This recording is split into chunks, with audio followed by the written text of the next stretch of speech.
Carmichael is the AMA Supercross champion, and Ryan Villopoto wins his third championship in a row. Are you ready? It's A1. Let's go racing for the new year. What's up, everybody? Welcome to 2025 and welcome to Title 24 presented by NBC Sports. I'm Ricky Carmichael. Got my awesome co-host, great friend, Ryan Villopoto, coming to you. Season 3 of our podcast. It has been a hell of a 2 years for sure. Looking forward to tackling 2025. We got some great partners that have been along for the ride for most of the time. For sure, it's United Motorsports, Dunlop, Quad Lock, Boxo. We appreciate all of you guys and pumped that you're back in the saddle again with RV and I and all of our fans and viewers and fun stuff for our third season in a row here. So I'm ready to get going. RV and to all of our viewers and listeners, hopefully everyone had a great holiday, Christmas, New Year's. I damn sure did. Stayed home for Christmas and went to Park City skiing with the kids. That was fun. And for you, RV, what was the big ticket item for Christmas? How was your Christmas? How was your New Year's? What'd you have cracking? Yeah, been good. Been busy, but kids are racing, riding. Santa Claus brought Pro Circuit pipe for Gage. Yes. Yeah, Santa blew that one out. Gage never had the chance to go ask Mitch for it personally. So, but no, it was good. We stayed local for Christmas. Same with New Year's, just laid low. And yeah, man, we're 4 or 5 days out from Anaheim 1. Biggest, most hyped race of the season, just because it's the kickoff, man. It's the nerves coming into Anaheim 1, as you know, RC. There's like nothing like it. So it's right. I'm looking forward to it. It's right around the corner, guys. It is. It's going to be a lot of fun. And, you know, I have a good friend of mine, neighbor friend of mine. He's already amped up for A1. And it got me thinking, I'm like, man, it's been pretty quiet the last couple of weeks. And every time that I go into Anaheim and thinking, you know, several weeks down the road, just hoping that everyone stays healthy, everyone in the field, you know, so we can have a stacked class, both on both 250 coasts and the 450 coast. So looking forward to definitely getting the SMX World Championship kicked off. It's going to be a lot of fun, dude. It's you never know. I mean, RV, you and I have talked about it a million times. It's so hard to get a gauge on where these guys are, at least for me, until like round 5 to 7. You know, you can really see who's the contenders and who's the pretenders. But nevertheless, yeah, I'm excited, ready to get going. No doubt about that. Glad you had a good Christmas. So let me ask you on that pipe. Yeah. Like, did you guys did you wrap it, or how'd you? We put it in like in a bag, and then wrapped it up into that, and then he got to open it up. Nice, and then obviously took it straight to the garage and wanted to put it on. So that's what I did. Did you crank it up? Like, did he want you to crank it up? Oh yeah, he wanted to hear how it sounded, the difference, and everything else. So yeah, it's good.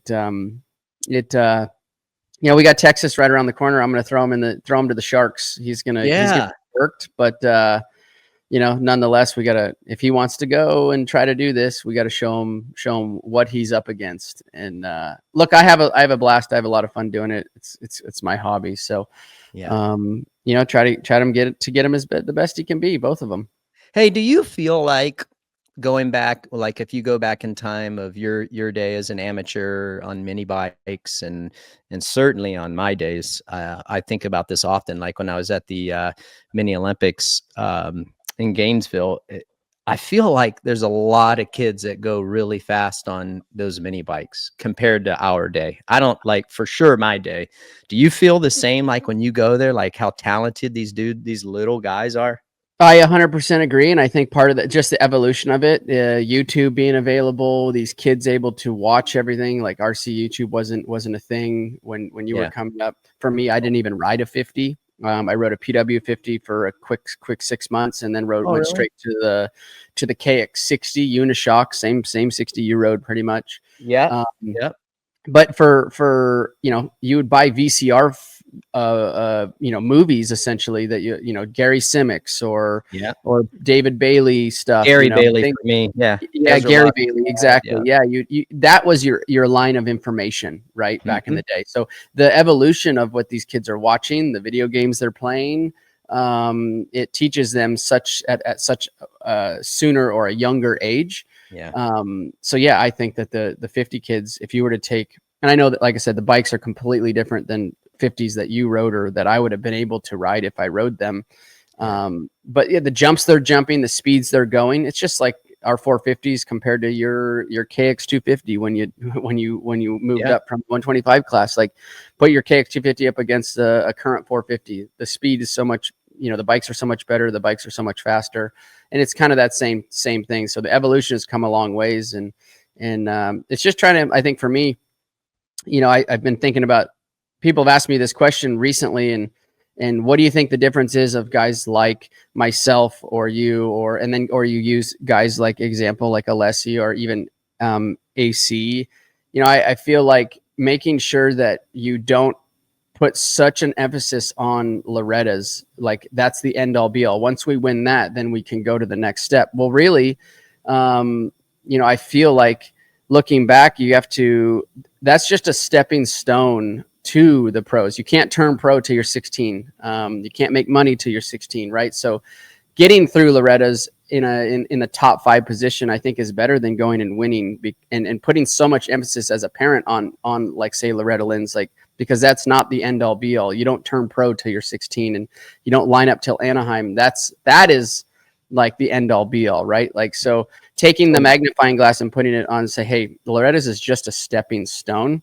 Yes, it's nice to win it, but the goal is to be here, not here as an amateur. And some guys, I feel like, pop their cherry too soon, essentially, if that's the right word, like what right way to say it, with, like, hey, I've made it, I've won Loretta's, but you're still an AM at that point. Yeah, dude. Like, an example of that, like, would be someone who is super dominant at Loretta's, and then you go, like, remember back in our day, we would race the last 1 or 2 nationals. Dude, I would rather never win a Loretta's title and then go to those last 2 nationals and run up front and do better than all the guys that I raced at Loretta's throughout my whole amateur career.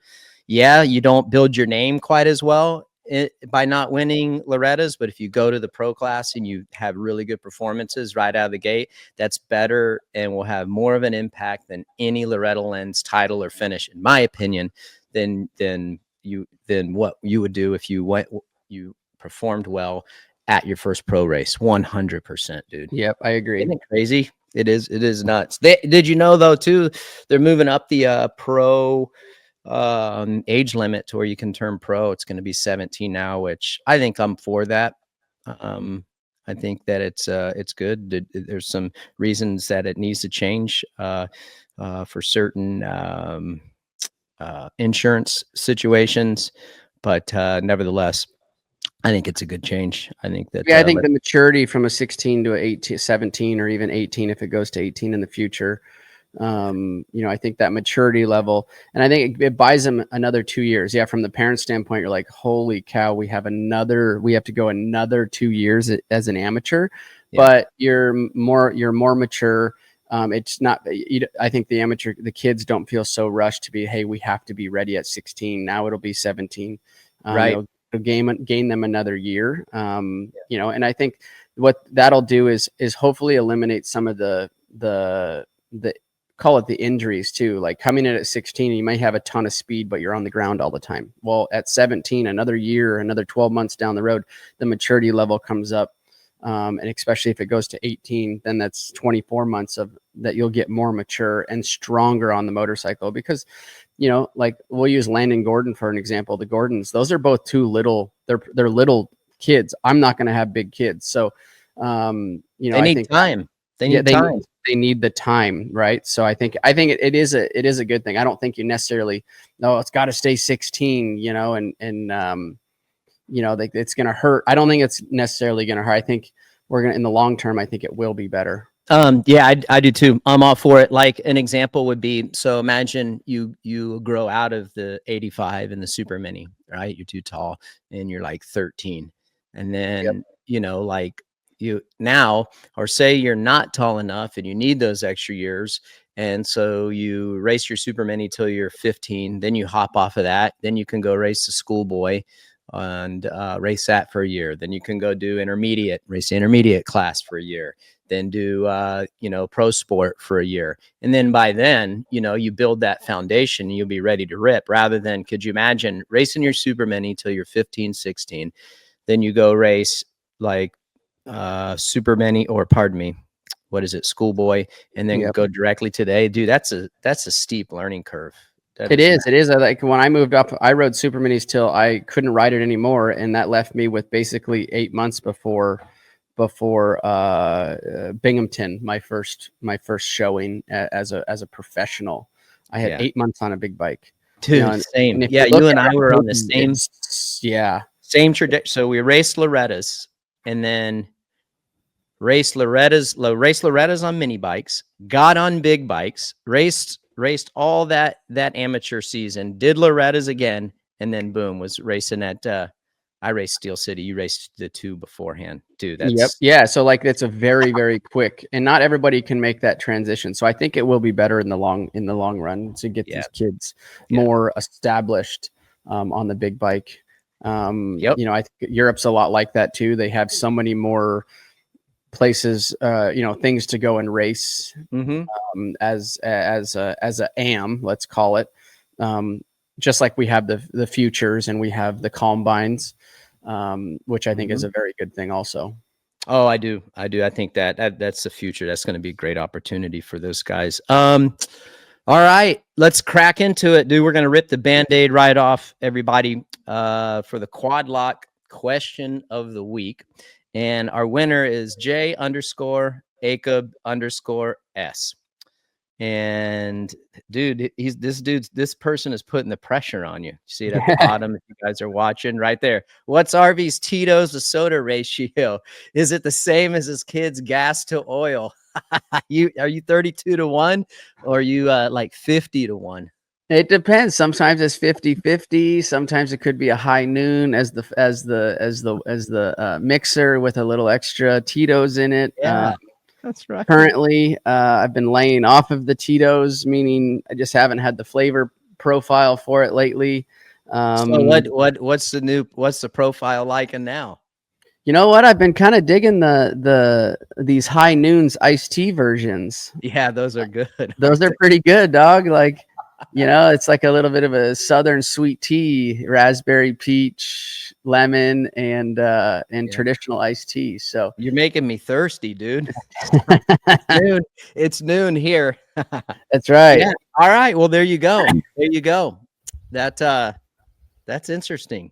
Kind of going onto the nooners, and then the tea ones are good. Well, Jacob S., congratulations. You are the first quad lock question of the week winner of the season 3 here 2025 at Title 24.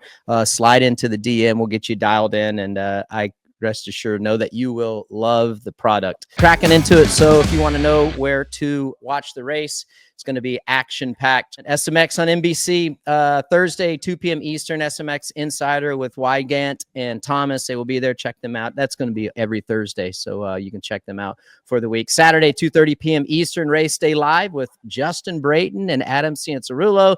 That is going to be a dynamite crew right there. Those two guys, JB running the play-by-play role and AC with their expert analysis. So pumped for AC to get in there. That's going to be a dynamic duo. 7:30 p.m. Eastern. Special pre-race show be live on Peacock, and then 8 p.m. the action starts with the racing SMX World Championship Round 1 at Anaheim Monster Energy Supercross. That's going to be live on USA Network, so be ready. And then 11 p.m. Eastern, special post-race show will be on Peacock. So as you guys saw towards the end of the year last year, what we would do, especially in the playoff rounds in the World Championship in Vegas, what we do, just kind of roll into that live after show. So there you go. Check it out. And we're going to be excited. We got a ton of questions, and RV and I felt like this would be kind of a good way to go into the season before we, there's no racing to talk about just yet. So, and down low, but we will have one next Monday. So lots of fan questions. We're going to knock it out right here. United Motorsports. We appreciate all you guys. If you haven't, go over to unitedmotorsports.com. Get everything that you need. Online store. They have an insane online store presence. So go check them out. They're always running deals and all that fun stuff. So great company, and they are getting into the amateur scene. They are at Mini O's. You can go there, check out their rig. Ray and everyone there is doing a great job. So United Motorsports memory of the week. First one is Timmy T 123_stud. What's a big memory you have of A1? I'll go first on this one, RV, and then I want yours. So ironically enough, and I'll say this for some of the other questions, I never really enjoyed going to A1. I just was like, it was more of like get in and get the hell out and maximize the points. I have two memories of that race that stick out the most to me. The one in 2002, my first year on Honda, when I just grenaded myself going into the whoops, and just made a mistake, went over the bars, got a little concussion, broke a little bone in my hand, and made out for a long season. Luckily, we were lucky. Villemin hurt himself and wasn't able to race Daytona. So we were able to kind of even up the points just past halfway, and then ended up winning. So that was good. So that one I remember. And then in 2005, when it was at Total Mutter. Remember that. So I'm bummed about that race, RV, because like I had a massive lead.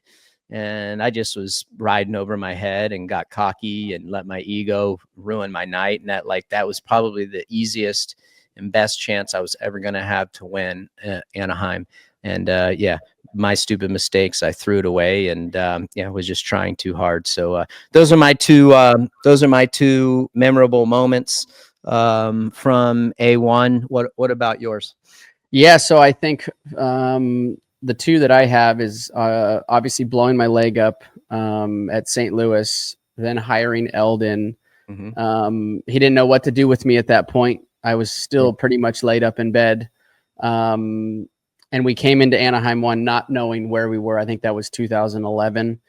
Ended up winning Anaheim 1 right out of the gate. That was the first race back from blowing my leg up. So that was a pretty memorable and great start to the season, especially leading into that 2011. I had 09 and 10 that I basically just used as tear-off years. Didn't do much. I did win maybe 2 races at the end before just moving in 09. And so 11 blew my leg up, obviously, at St. Louis, and 10 then came back, was able to win. So I don't think anybody saw that coming.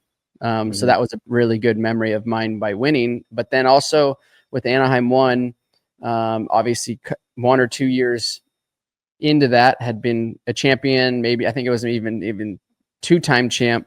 Anaheim 1 left there with a 16th, went down twice in the main event. One of the times the gas cap had come off, I had hit it with my foot as I was going down. Gas cap came off. Glove was filled with fuel. So I ended up finishing the race with no throttle glove, with a 16th, and had to dig myself out of that hole. Took quite a few rounds to get out of that points deficit. But yeah, Anaheim 1 as a whole brings so many different emotions, obviously, with the hype brought around it, not knowing where everybody stands, even though we've raced each other, so many races right prior to this, right? We don't have a huge off season. We kind of know where everybody was, but even the human nature is to say, am I ready? Have I done enough? Am I fit enough? Is the bike good enough? So there's a lot of unknowns coming into Anaheim that also, just like I said, I think humans bring it on themselves, Yep, totally. Every single time. Right. And once you get there, to your point, is just making it through that. You can lose this championship at round 1, but you cannot win it. So the goal for most of these guys is obviously to win it, but the bigger goal is to stay right inside that top 5, first, second, third, fourth, fifth, somewhere there, so that once you get out of that California West Coast swing, as you know, Ricky, that's when these established guys, okay, once we get 4, 5, 6 rounds into it, everything will take a set, and we'll kind of know where everybody's at. And I think that's what you gotta remember is have a great weekend. If you can win it, great. But if not, stay right there, so that by round 3, 4, 5, 6, 8 round, you're in it for the championship hunt. Yep. That kind of goes to the question that 01 point Chap asks, how do you control the mindset of coming back to A1 with all the pressure? So, you're coming off of, say you have a killer year and then you go into the next year. Like, what is your mindset going? You just basically, like what you said, just get through there, get out of there, and keep chipping away week in, week out, like the next 3 to 5 weeks. And then that's when you really see who's going to be your main threat.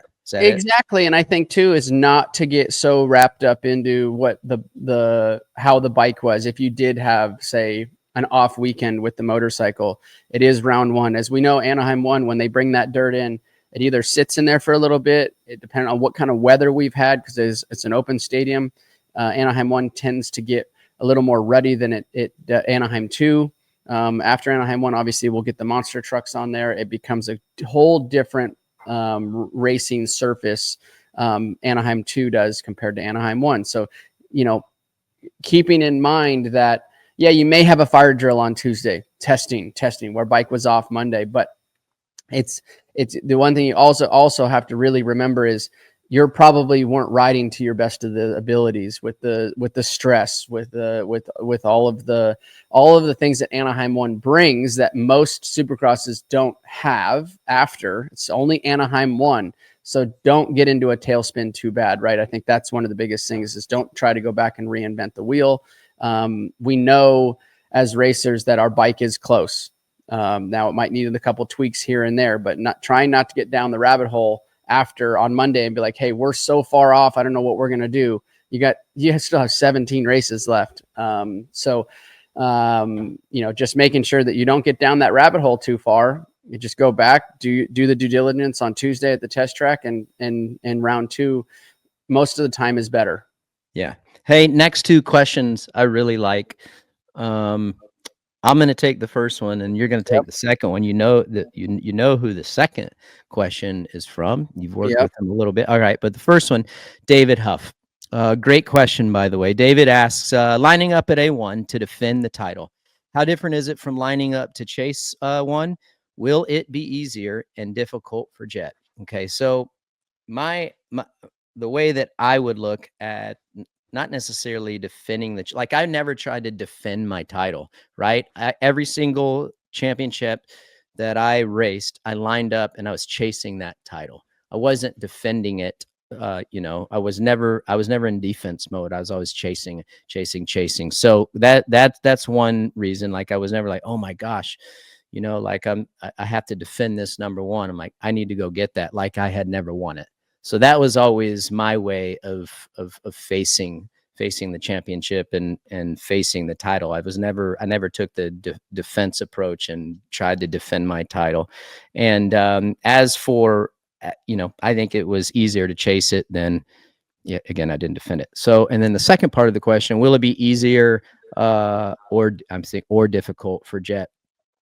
I think that each championship, RV, and you could probably expand on this, I think that each championship is tough in its own ways. It all has its challenges. One year your bike might not be great.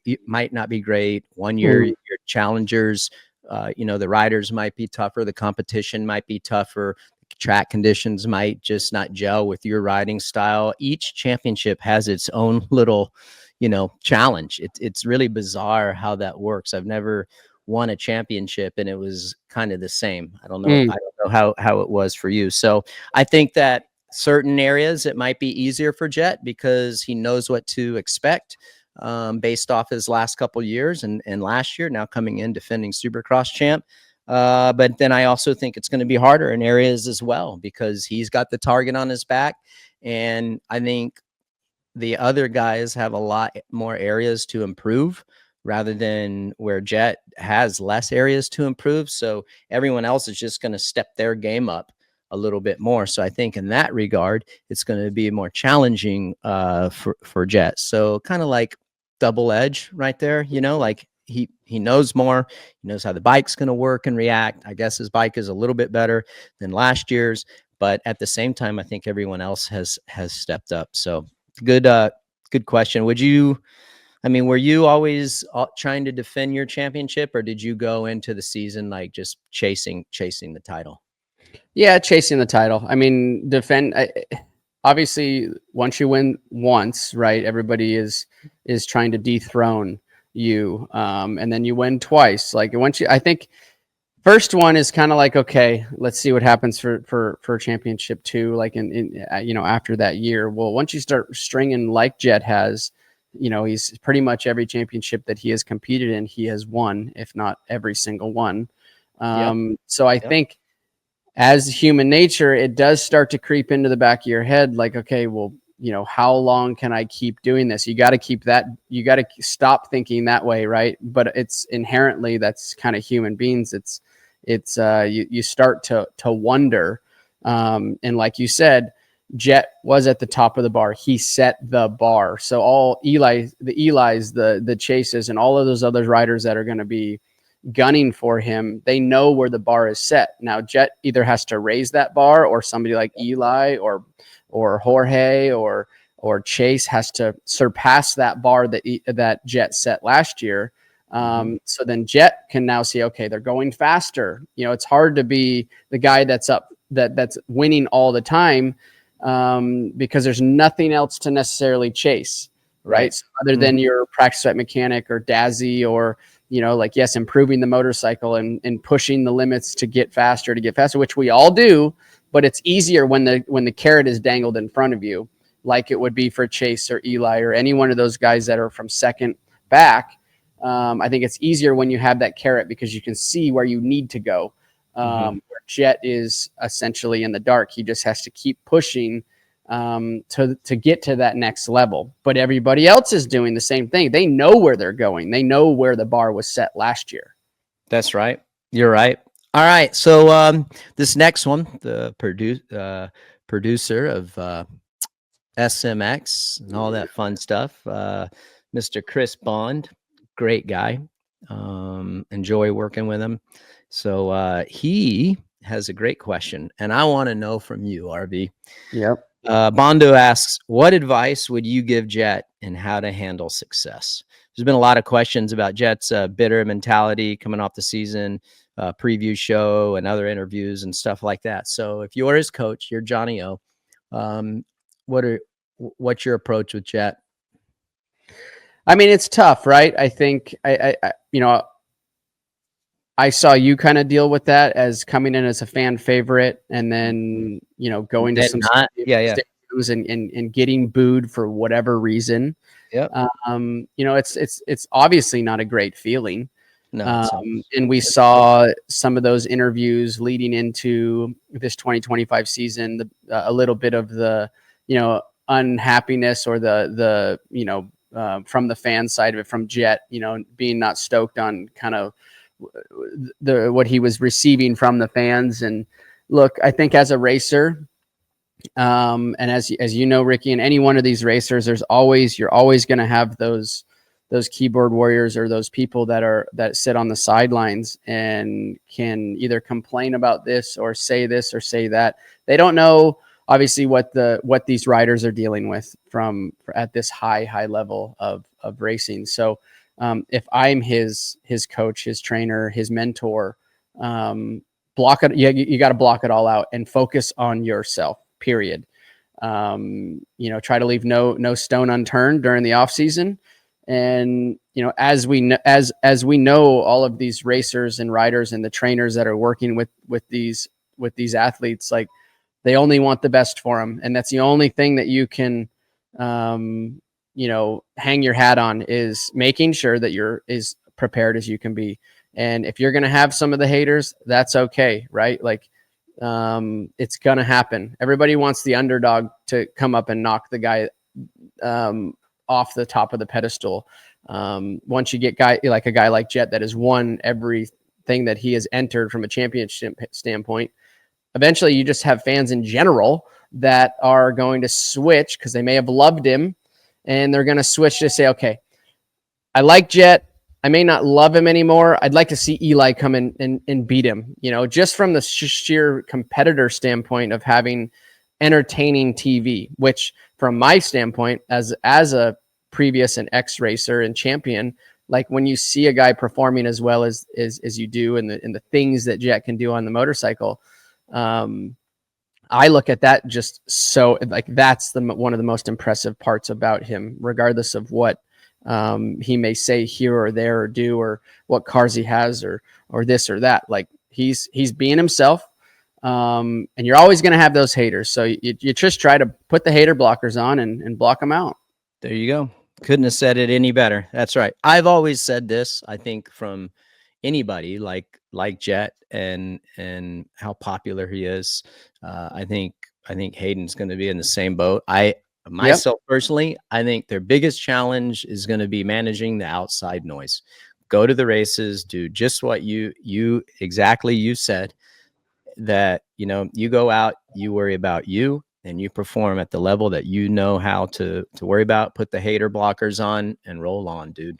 And I think some of that too is they love to see, like, obviously the young kid side of it, right? 17, 18, 19, 20, like Hayden's right around in that 19, 20, like, okay, now you have like this kid that's like now becoming an adult. So they like the fiery, the piss and vinegar. But then once they move to like the 450 class, it's like, okay, they consider you as more of like, as a premier guy, as a more of an adult. So then maybe they're caught off guard. Okay, when is he going to mature and not be how he, but you also got to remember they're still 20, 21 years old. 22. Dude, he's young, dude. He's so young. Yeah. It may rub people it might rub people the wrong way. Some of the things they say, but 24 months ago or 12 months ago, you loved what he had to say. Yeah. So it's just the changing of the tides, and there's nothing that somebody like Jett or Hayden can, that's going to happen regardless. Yeah. I agree with you. I don't think that there's like, dude, I didn't change anything. Like, dude, they loved me. Like, dude, my 125 days, even like in 01, like when I was winning all those Supercrosses and finally going to win the Supercross Championship, like, dude, they loved it. And then I go to Honda and then they'd like instant hate. And then they turned around. It did kind of turn the corner when I went to Suzuki. Yep. But still, just like, they're like, I didn't change anything. I was the same person that I ever was, even when I was younger. In fact, I was enjoying myself a little bit more. So yeah, I'm with you. I don't think there's anything that they can do to turn the tide. It's just the world that we live in, and it's the nature of the beast. And, go worry about yourself. And if they come around, great. If not, you're going to make a great living. You're going to, you're going to crush some records and make your spot in history. So I couldn't answer that any better, dude. That was awesome. Good job. Good question, Bondo. We appreciate your interaction with us. That was awesome. Heading along, moving over to the Dunlop debate. Some really good questions here. There's a couple questions here, RV, I am not going to answer because I don't make predictions. I give my analysis. Going back to Dunlop, why don't you tell them we're doing a little something at Dunlop? Yeah. We got before Anaheim 2 Thursday, 23rd. We are doing a live show out at the Dunlop headquarters, Dunlop Falcon headquarters up in, I think it's Rancho Cucamonga. So stay tuned on that.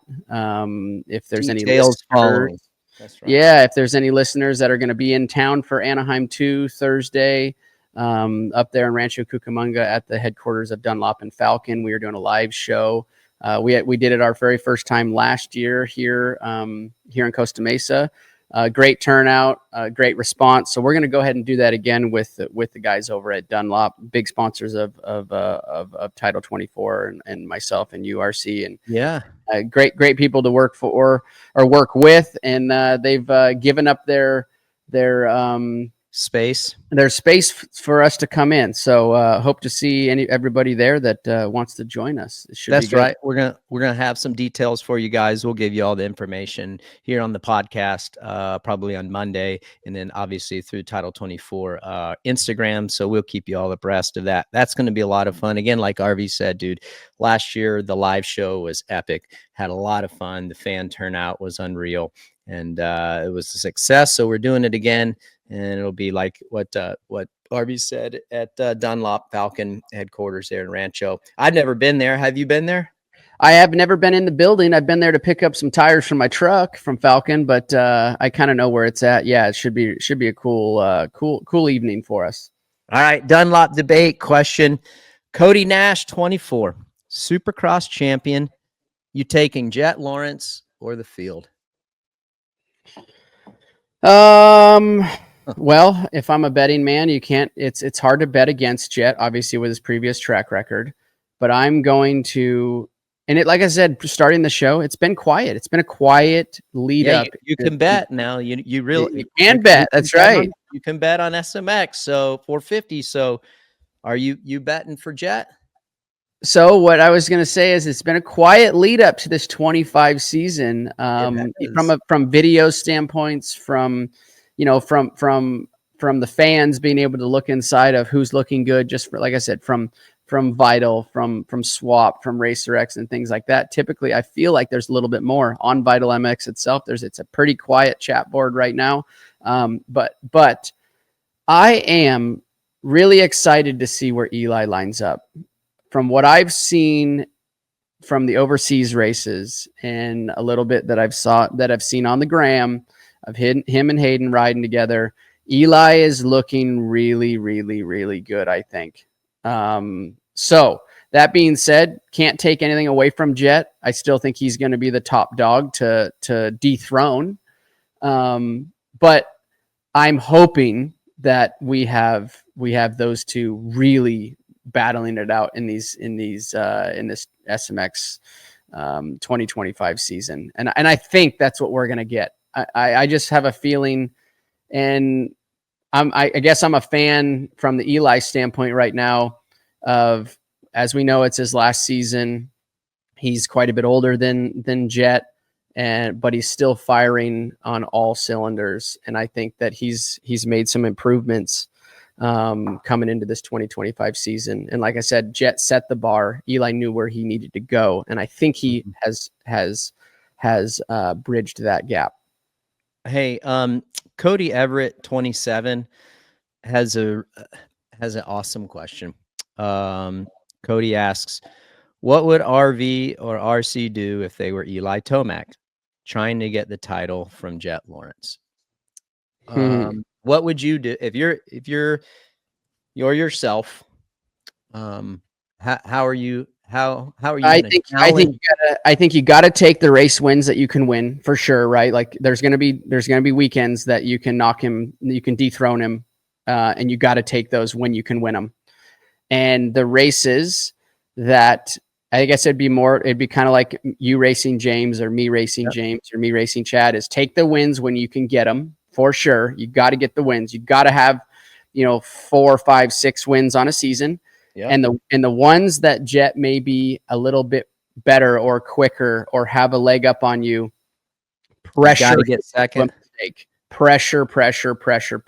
Because over a 17 race series, like Jett has had pressure in the past, but for a weekend here and then a weekend there. But take it down to the wire, pressure him every chance you get into making a mistake.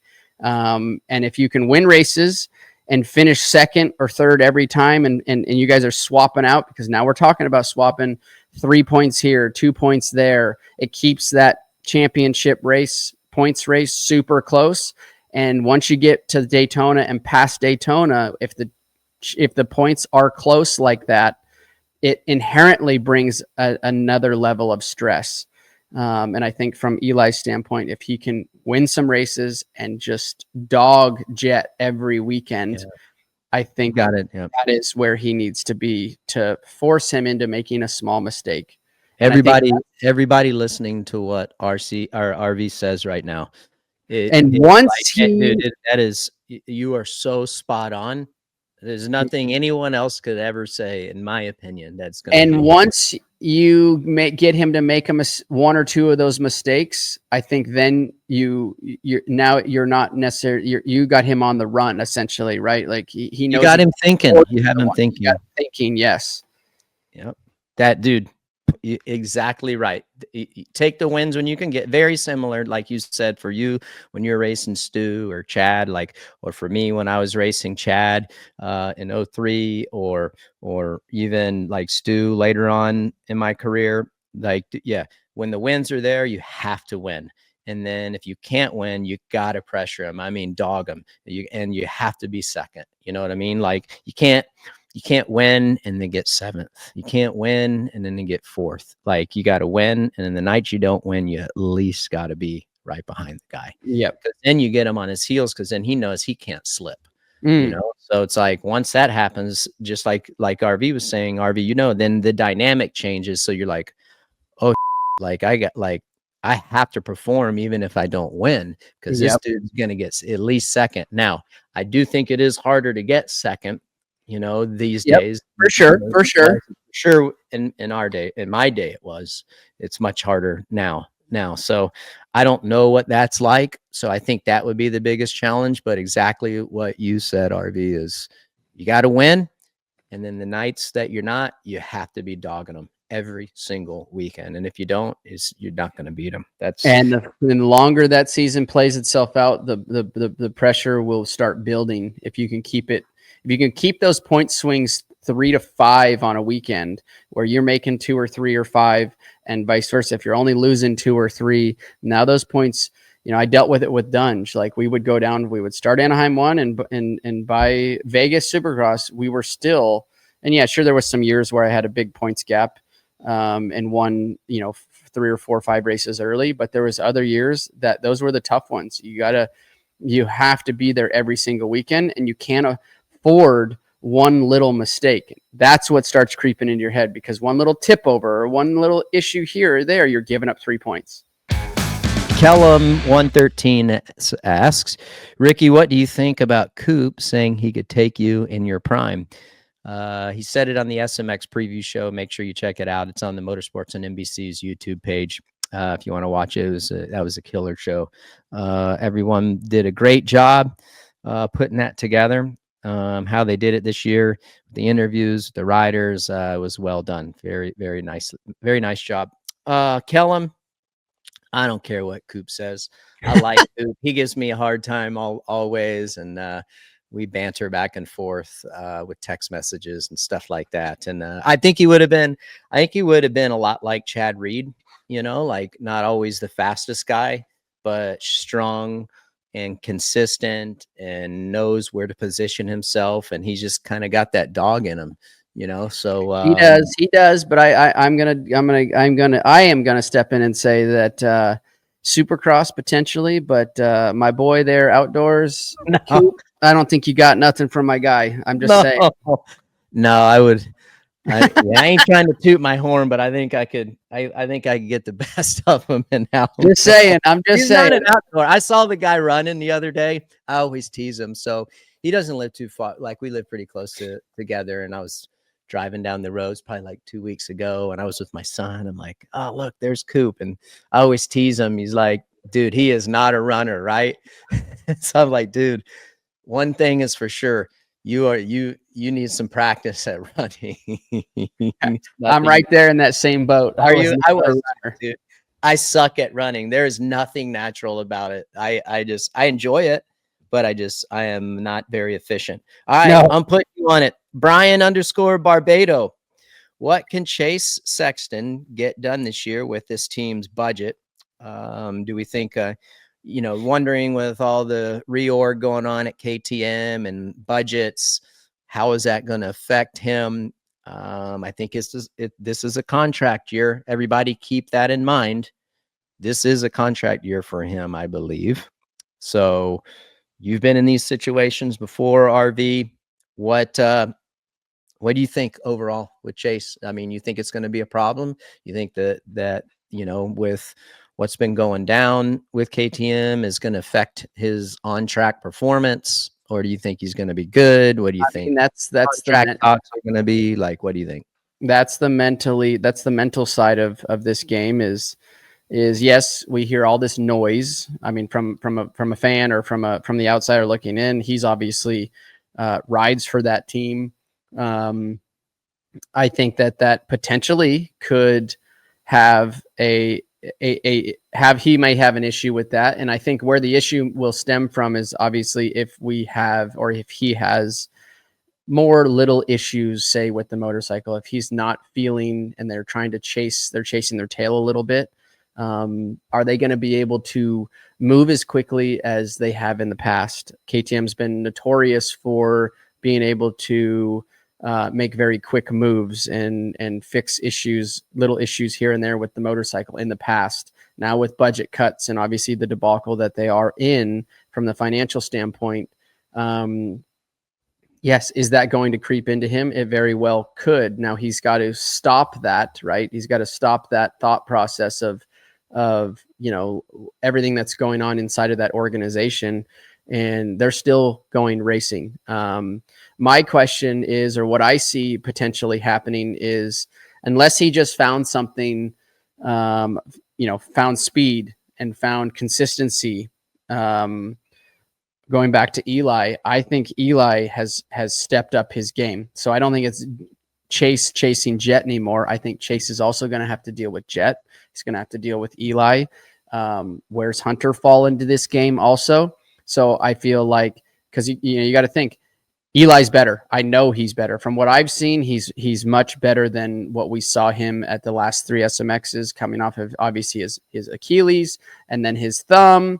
And what I saw in these preseason races, he's looking really good. So now Chase has to deal with Eli. He's going to have to deal with Hunter, which I only has gotten better along with everybody in that field. So I don't think he's just up against thinking that Jett is his guy that he has to race against. I think that these other couple guys have bridged that gap and are either going to be equal with him every single weekend, if not maybe a little bit better. And how is that going to play?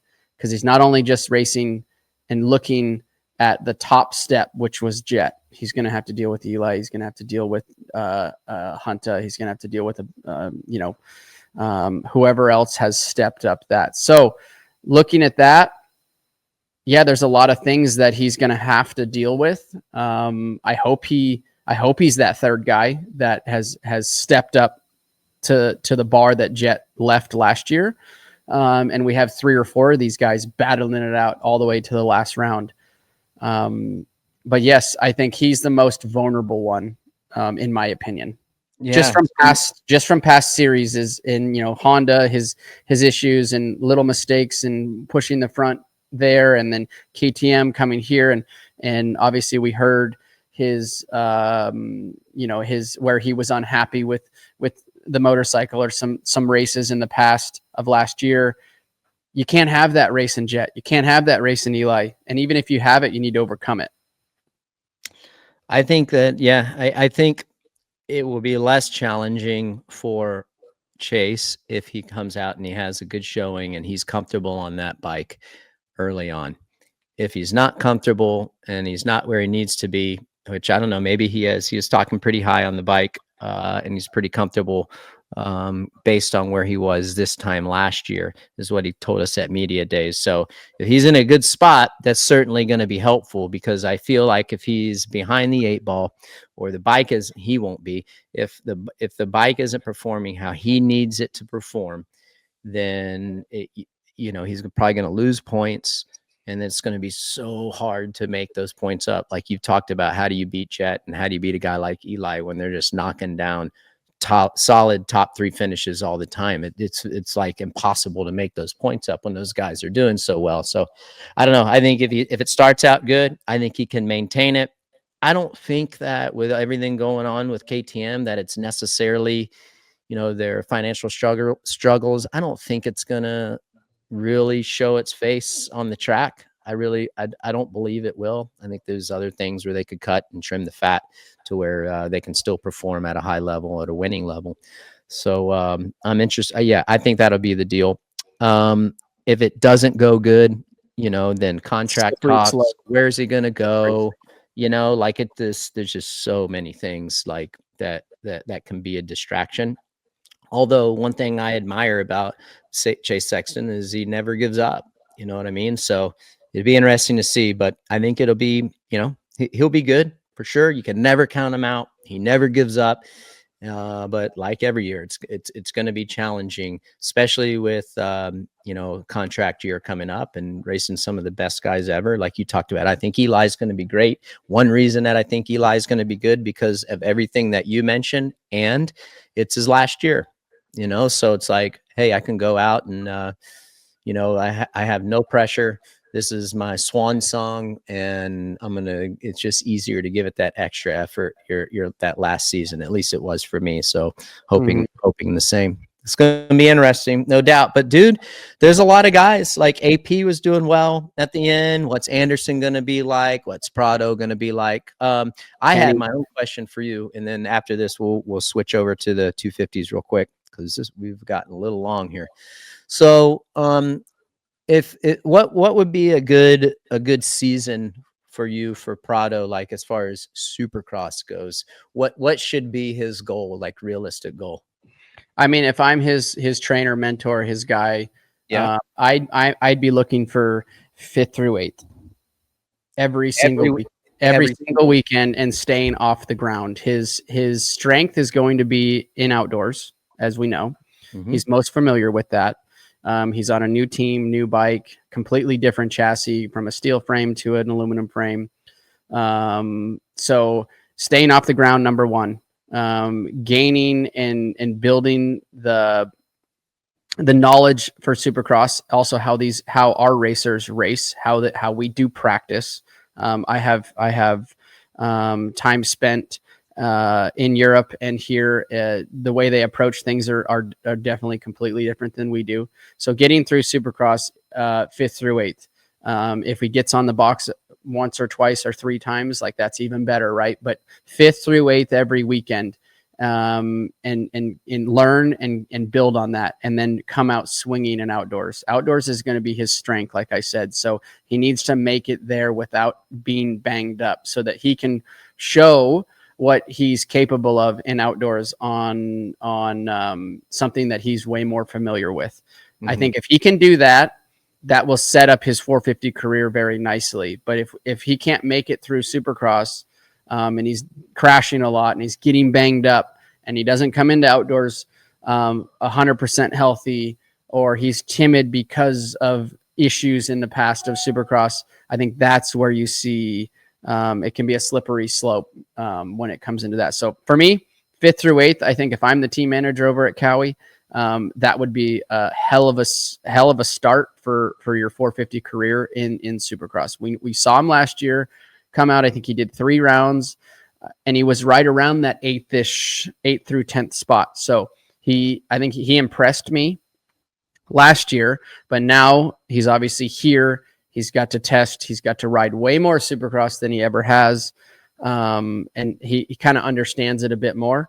So that would be my goal if I'm running that team or team manager or his trainer or riding coach or whatever, is staying inside the top 10, 5th through 8th, and on if a perfect weekend is thrown in front of him, 3rd place would be huge.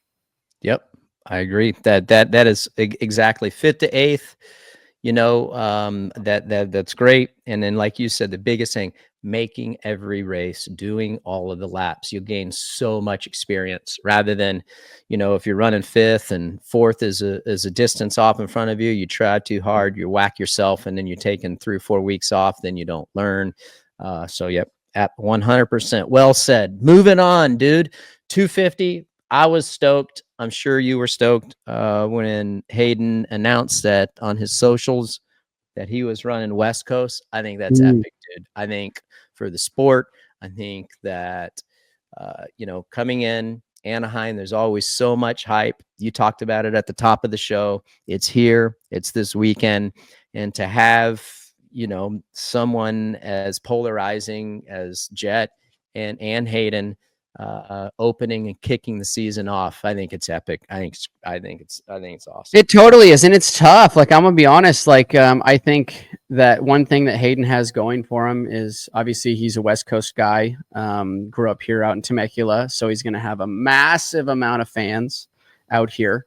Not only, I think the tough part of racing Haiden is he feeds off of Anaheim 1's energy, where maybe a lot of other riders just want to get through Anaheim and get through everything that Anaheim presents itself with, where somebody like Haiden, I feel like I said, feeds off of that. So that's a very hard guy to race when they love that, all this attention, all the cameras, all of the hype around Anaheim.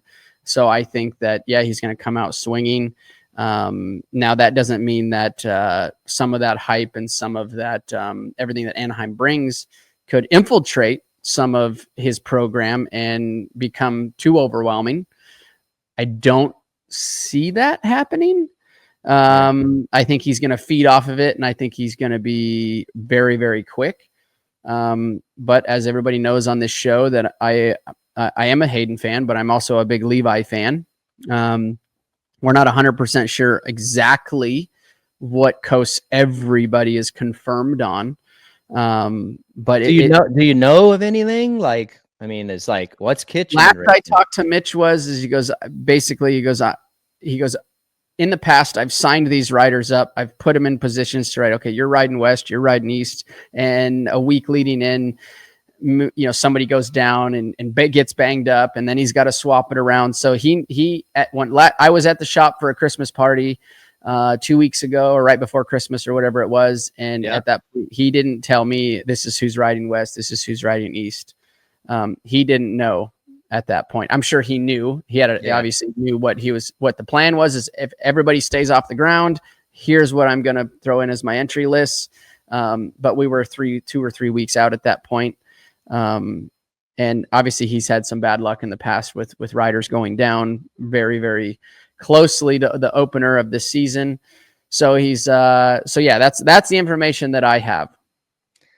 Dude, you're so tight with him. Like, at least he should have given you and us the opportunity to announce on Title 24 who's racing what coasts. That's right. Yeah, no, that's not a very good. I don't have very, very good information on that front. But I just, like I said, there's some guys that get drawn to that attention. I think Hayden's one of them. So it'll be whoever lines up Saturday night to race Haiden on West Coast. It's going to be tough because I think he feeds off of that. He loves that type of energy. So let me ask you this. Faulkner's racing west, and Jordan Smith's racing west. Like, what do you think about Faulkner? And like, you think, on the new Triumph Racing team, the dude can ride. Yes, he can. I mean, do you still think he's got it? I mean, if I'm him, and once again, if I'm his trainer, or if I'm his, looking over him, I'm almost looking at this as a rebuild year. Be quick, hopefully win some races, but number one, stay off of the ground. He's with Triumph. Obviously, it's their second year Supercross. They will have a 450 team here also. So if I'm him, his age, his past performances in his racing career, that I'd be trying to set myself up long-term with them. Come out swinging, obviously, do the best you can in the 250 class, stay off the ground, prove that you can stay off the ground. And obviously put yourself in a good position to potentially lock down one of those 450 rides. I don't see him as a championship contender when it comes down to the last round. I just think that guys like Haiden and Levi, I think they're going to be consistent. That's going to be their strengths. Not only are they going to be fast, but they're going to be consistent. And that's something that Austin has lacked in his 250 career. Yep. Yeah, from a championship standpoint, for sure. The thing that is that if I'm Haiden, like I'm telling him, like, listen, dude, you can't sleep on these guys. You can't sleep on him because he gets really good starts. He is fast. And if he figures out how to be consistent, he could be dangerous. And so that's why I'm like, you can't just turn a blind eye to that guy, because I still think he's fast. And again, he gets great starts. You know how important starts are. So that's kind of like, I'm not saying that's my prediction, but I'm like, if I'm Haiden, I have that in the back of my mind. Like, this guy, he could be sneaky. That's what I think. Totally. But also, if I'm Haiden, you have to go back and look at track record, and pretty much you have a lot of years, a lot of races that you can go back and look at and see the outcome of it. So you have to also look at it from, okay, if Faulkner's on out of an 8-race series, if he's on, let's say one Anaheim 2 night, and not let him have the win, but in the long term, you kind of know that something's probably going to arise, and you're going to not have to deal with him in the end. Yep. It's going to be exciting. I wish we knew this. I wish we knew the list of all the other contenders. Either way, I think it's going to be good. Maybe like if Joe was in there, if RJ was in there, if Kitchen was in there. I mean, a lot of guys probably we haven't mentioned. I think it's, but then some of these teams, right? You got to understand. Okay, well, Haiden has locked and loaded Anaheim 1. Are you going to put Levi on the East Coast, and not from a standpoint of like you're running from him, but there's another championship that is out there to be won, East Coast, right? So it's not that you're running from racing the best guy.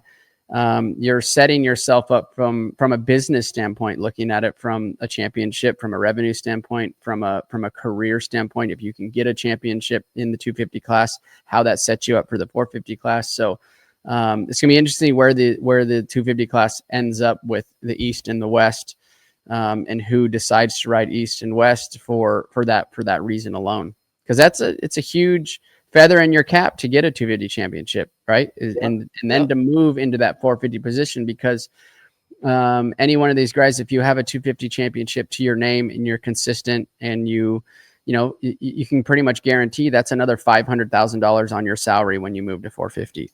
Let's call it $300,000 to $500,000. Like, that's a big chunk of change.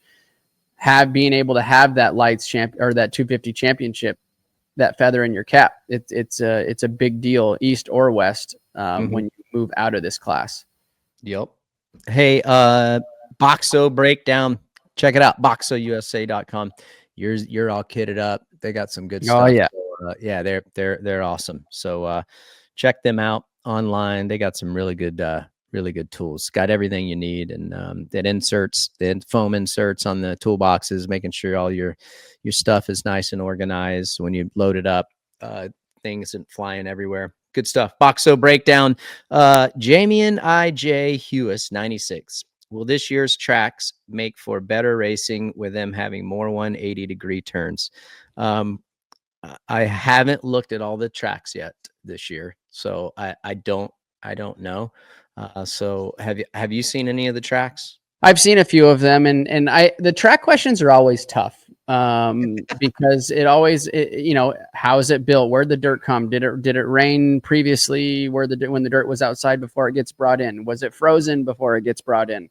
Lucas Oil is famous for that, right? They have the dirt stored outside, obviously, and they bring it inside the stadium. The stadium's 75 degrees inside, and then it becomes obviously it thaws out. It becomes very ruddy. So as a racer, 90 degree, 180 degree, how the track's laid out, we ride so many laps. We ride so many different tracks. Like there's some tracks that are hard to pass on. There's some tracks that suck to race, but on average, we all have to race the same thing.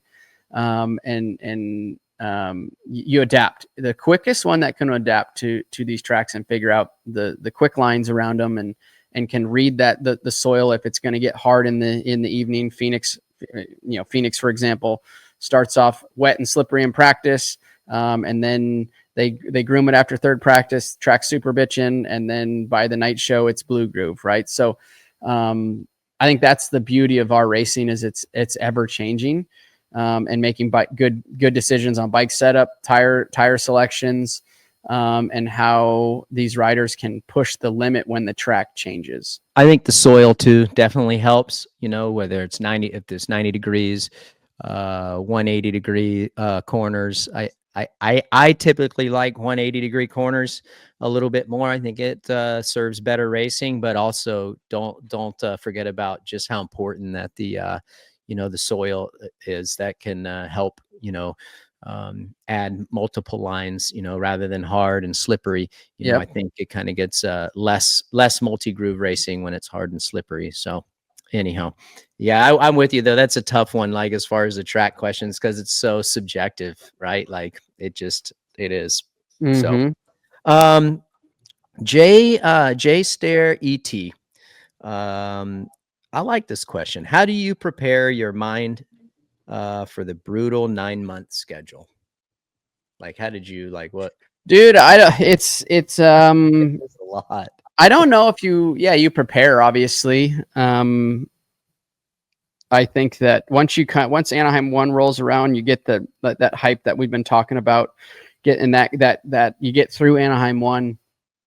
We don't know any different. Like you turn pro at 16 and that's your schedule, right? So it's managing the weeks in between, nagging little injuries, hurting your finger, your toes, your, twisting an ankle, tweaking a knee.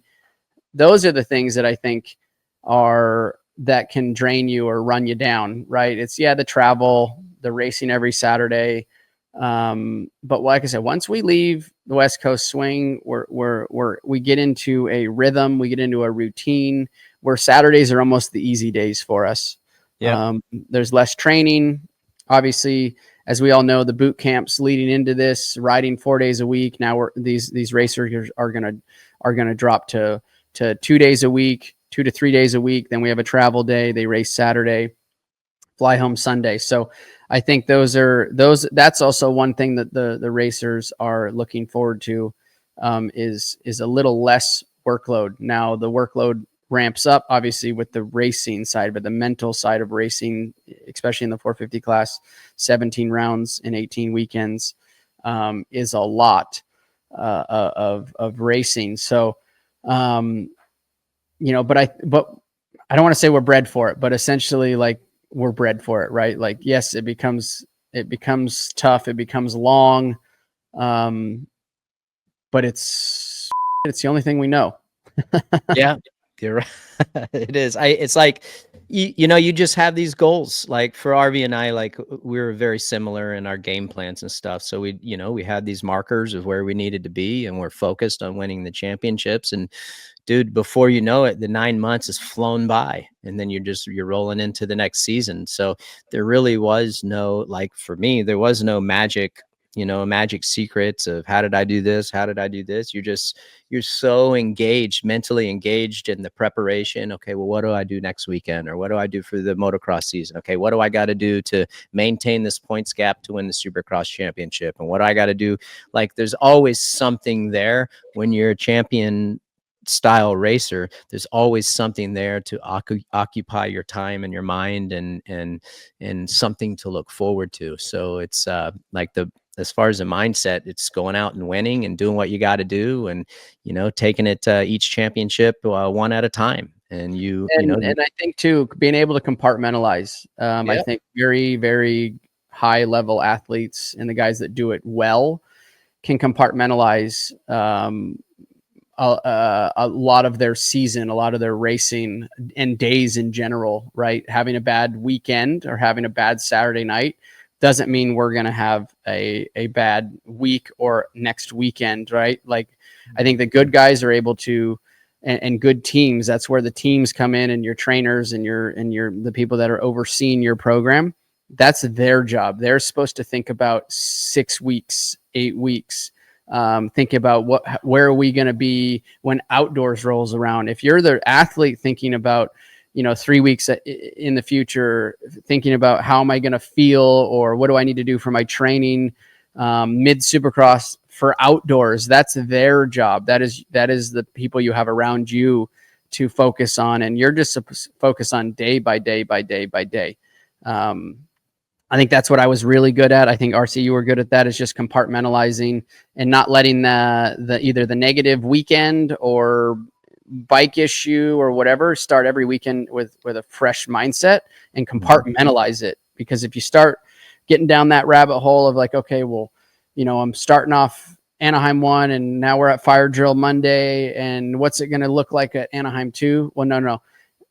You go to the test track and you have a plan to fix it. Now, you may not fix it right away, but you go into Anaheim knowing or trying to know that, like, okay, we tested, we did some more, we uncovered some more things that are going to improve us, and go there as like you have a new motorcycle, and just it's really compartmentalized into day by day and then race by race. That's right. And then just focusing on yourself. You know what I mean? I think the biggest thing, is like you go out and you do the best that you can do.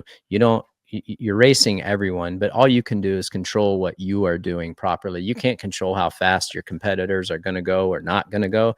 You go out and you perform at the highest level that you can. And a lot of times it's going to be okay for first, and sometimes it's not. But if it's not, you have to limit the damage and get a second instead of a first. You can't turn a second into a fifth. So focus on yourself and do what you need to do. So that's it.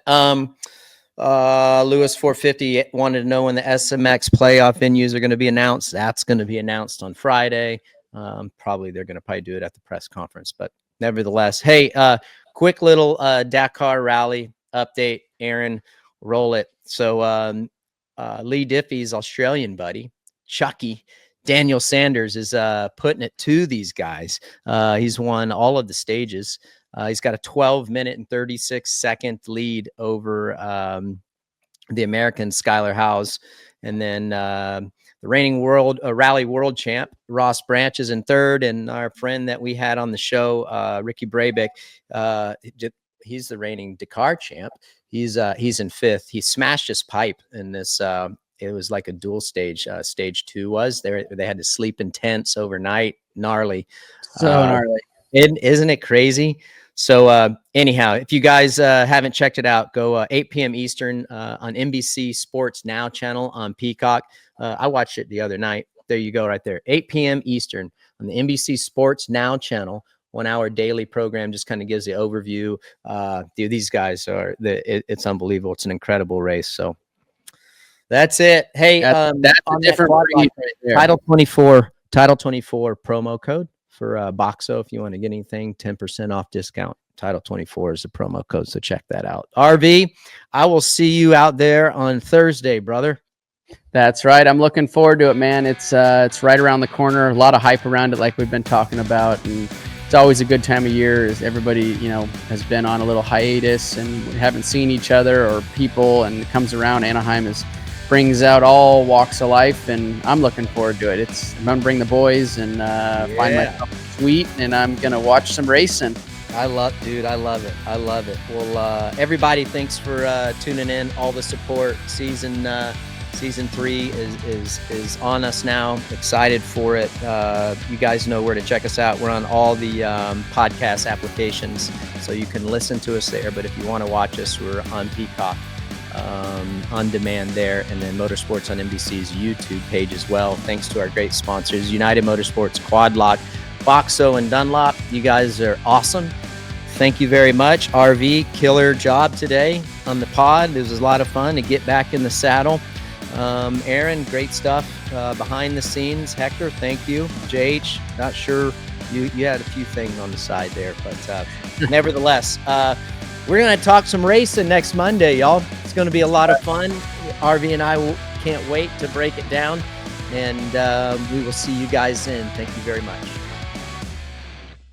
Hi, folks. Lee Diffie from NBC Sports here. If you truly enjoyed what you just watched, you can get more news, interviews, and highlights by subscribing to the Motorsports on NBC YouTube page. You can get it all, so go for it.